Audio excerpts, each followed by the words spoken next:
you have done some work, and the public has got to know about some of the work that you have had to do in this regard. You told a story recently of how you did some work about this person who was mentally ill and was said to want to shoot the former president, Mahama.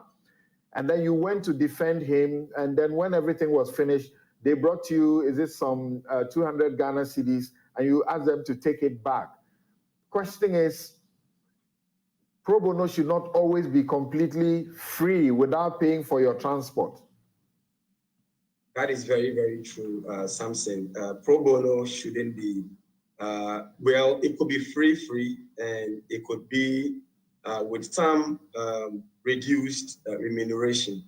And in fact, that is the more reason why every lawyer in Ghana must be interested in pro bono legal services. Something like my senior Xavier had said, of course, every lawyer will do something, you know, because we all have friends, you have family members and schoolmates, and from time to time, they may come to you and you may do some of the things free. However, I believe that the time has really, really right for us to structure pro bono services.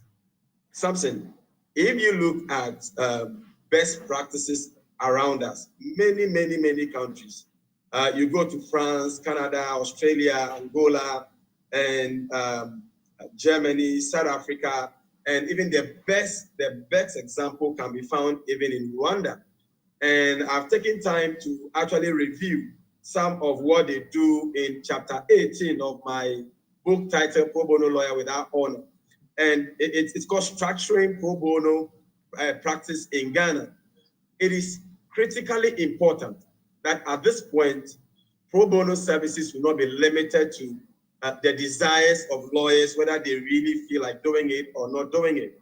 And it's at that point that I completely disagree with my senior colleague Xavier, and maybe somewhat a bit disappointed, because as somebody speaking for the Ghana Bar Association, I am actually looking forward to him leading the way and backing the score to ensure that every lawyer in Ghana, before your license is renewed annually, at least you do some pro bono services. Something we're giving an example with about three cases a year. If every lawyer, we have approximately 4,000 lawyers in Ghana. If every lawyer is supposed to do at least 3 cases a year, we are talking about over 12,000 cases. Look at the number of cases before the Legal Aid Commission.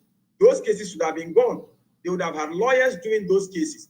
And once the cases are picked from Legal Aid Commission and you have a way of, after doing the case, you can always load titles of cases you've done on the GBA portal when you are renewing your license. All we need to do is to improve or make additional requirements on the portal where you load cases that you have done.